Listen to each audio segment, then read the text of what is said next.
ಕಳೆದ 4-5 ತಿಂಗಳಿಂದ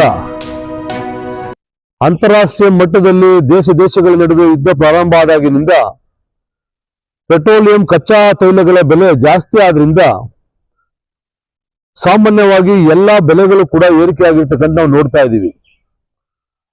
ಆ ಕಾರಣಕ್ಕಾಗಿ ರೈತರ ಬಗ್ಗೆ ಧಾವಿಸ್ಬೇಕಂತ ಸರ್ಕಾರ ಎಲ್ಲ ಒಂದ್ ಕಡೆ ಕಣ್ಮುಚ್ಚಿ ಕೂತಿರ್ತಕ್ಕಂಥದ್ದು ನಮ್ಗೆಲ್ಲ ಒಂಥರ ಆತಂಕ ಮೂಡಿರ್ತಕ್ಕಂಥದ್ದು ಇವತ್ತು ನೋಡ್ತಾ ಇದೀವಿ. ಮತ್ತೆ ಇಡೀ ರೈತರ ತಾಳ್ಮೆಯ ಕಟ್ಟ ಇಡೀ ರಾಜ್ಯದ ಉದ್ದಗಲಕ್ಕೆ ಒಡೆದು ರೈತರು ಬೀದಿಗಿಳಿತಕ್ಕಂಥ ಕೆಲಸವನ್ನ ಪ್ರಾರಂಭ ಮಾಡಿದ್ದಾರೆ. ಅದ್ರ ಅಂಗವಾಗಿ ನಾವು ಕೂಡ ಇವತ್ತು ಬೆಂಗಳೂರು ಉತ್ತರ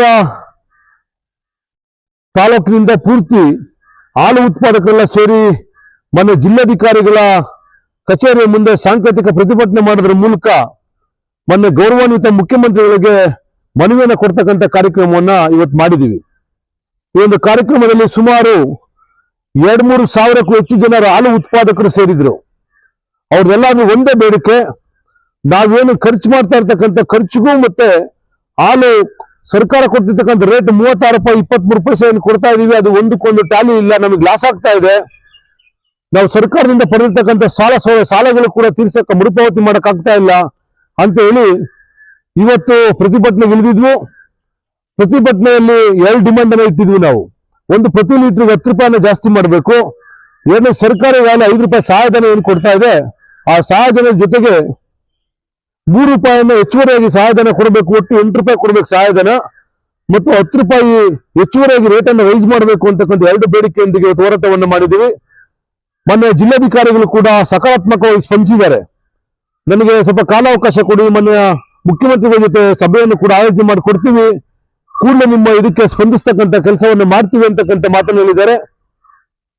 ಆ ಕಾರಣಕ್ಕಾಗಿ ಇವತ್ತಿನ ಭಾಗಶಃ ಇವತ್ತಿನ ಹೋರಾಟ ಯಶಸ್ವಿಯಾಗಿದೆ ಅಂತೇಳಿ ಭಾವಿಸಿದೀವಿ. ನಾವು ವಿಳಂಬ ಆದ್ರೆ ಮುಂದಿನ ನಡೆ ಏನಿರುತ್ತೆ, ಯಾವ ರೀತಿ ರೇಟ್ ಅನ್ನ ರೈಸ್ ಮಾಡ್ತಕ್ಕಂಥ ಸರ್ಕಾರ ವಿಳಂಬ ಮಾಡಿದ್ದೆ ಆದ್ರೆ ಮುಂದಿನ ದಿನಗಳಲ್ಲಿ ಎಲ್ಲ ಹಾಲು ಉತ್ಪಾದಕರು ಕೂಡ, ಲಕ್ಷಾಂತರ ಹಾಲು ಉತ್ಪಾದಕರು ಕೂಡ ಸೇರಿ ಸಭೆಯನ್ನು ಮಾಡಿ ಮುಂದಿನ ನಡೆ ಹೇಗಿರ್ತದೆ ಅಂತಕ್ಕಂಥದ್ದನ್ನ ಕೂಡ ನಿರ್ಧಾರ ಮಾಡ್ತೀವಿ. ಮುಂದಿನ ನಡೆ ಬಹಳ ಉಗ್ರ ಹೋರಾಟವನ್ನು ಕೂಡ ಮಾಡ್ಬೇಕಾಗ್ತದೆ ನಾವು. ಆ ಕಾರಣಕ್ಕಾಗಿ ಅದಕ್ಕೆ ಅವಕಾಶ ಮಾಡಿಕೊಡಬಾರದು ಸರ್ಕಾರ ಅಂತಕ್ಕಂಥ ಮನವಿಯನ್ನು ಕೂಡ ಮತ್ತೊಮ್ಮೆ ಹೇಳಲಿಕ್ಕೆ ಬಯಸ್ತೀನಿ ನಾನು. ನಿರ್ದೇಶಕರೇ, ಕಡೆಯದಾಗಿ ಈ ಒಂದು ತಮ್ಮ ಹೋರಾಟ ಫಲಪ್ರದ ಆದ್ರೆ ಎಷ್ಟು ಜನ ಕುಟುಂಬಗಳಿಗೆ, ರೈತಾಪಿ ಕುಟುಂಬಗಳಿಗೆ ನೆರವಾಗುತ್ತೆ? ನೋಡಿ, ಬೆಂಗಳೂರು ಹಾಲು ಒಕ್ಕೂಟದ ವ್ಯಾಪ್ತಿಯಲ್ಲಿ 1,25,000 ಜನ ಕುಟುಂಬಗಳಿಗೆ ಅನುಕೂಲ ಆಗ್ತದೆ. ಇಡೀ ರಾಜ್ಯದ ಉದ್ದಗಲಕ್ಕಾದ್ರೆ ಸುಮಾರು 16 ಲಕ್ಷ ಕುಟುಂಬಗಳಿಗೆ ಅನುಕೂಲ ಆಗ್ತಾ ಇದೆ. ನೇರವಾಗಿ 16 ಲಕ್ಷ ಕುಟುಂಬಕ್ಕೆ ಅನುಕೂಲ ಆಗ್ತದೆ. ಸರ್, ಇವಾಗ DC ಕೊಟ್ಟಿದ್ರ, ಇವಾಗ ನೀವು ಕೂಡ ಒಬ್ಬ ಜನಪ್ರತಿನಿಧಿ ಆಗಿದ್ದೀರಾ, ಹೋರಾಟಗಾರ ಆಗಿದ್ದೀರಾ, ಮುಖ್ಯಮಂತ್ರಿಗಳಿಗೆ ಕೊಡ್ಬೋದಾಯ್ತಲ್ಲ ಸರ್? ನೋಡಿ, ನಾವು ಸಾಂಕೇತಿಕವಾಗಿ ಇಡೀ ರಾಜ್ಯದ ಉದ್ದಗಲಕ್ಕೆ ಮಾನ್ಯ ಜಿಲ್ಲಾಧಿಕಾರಿಗಳಿಗೆ ಮನವಿಯನ್ನು ಕೊಡ್ತಕ್ಕಂಥದ್ದನ್ನ ಮಾಡ್ತಾ ಇದ್ದೀವಿ. ಮಾನ್ಯ ಜಿಲ್ಲಾಧಿಕಾರಿಗಳ ಮೂಲಕ ಮನವಿಯನ್ನು ಕೊಟ್ಟು ಮಾನ್ಯ ಮುಖ್ಯಮಂತ್ರಿಗಳು ಸಭೆಯನ್ನು ಕರಿಬೇಕು ಅಂತಕ್ಕಂಥ ಕೂಡ ಮನವಿಯನ್ನು ಕೂಡ ನಮ್ದಿದೆ. ಒಟ್ಟು ಇವತ್ತು ಕರ್ನಾಟಕ ರಾಜ್ಯದಲ್ಲಿ 1,16,00,000 ಲೀಟರ್ ಹಾಲ್ ಪ್ರೊಕ್ಯೂರ್ಮೆಂಟ್ ಎವ್ರಿ ಡೇ ಮಾಡ್ತಿರ್ತಕ್ಕಂಥ KMF ಅಂಡರ್ ಅಲ್ಲಿ.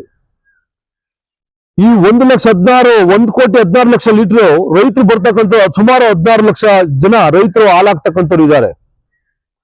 ಅವರ ಬವಣೆಯನ್ನು ನೀಗಿಸ್ತಕ್ಕಂಥ ಸರ್ಕಾರದ ಕರ್ತವ್ಯ ಕೂಡ. ಸರ್ಕಾರ ಈಗಾಗಲೇ ಸ್ಪಂದಿಸ್ತೀವಿ ಅಂತಕ್ಕಂಥ ಎಲ್ಲ ಒಂದ್ ಕಡೆ ಮಾತನ್ನು ಕೂಡ ಹೇಳ್ತಾ ಇರೋದ್ರಿಂದ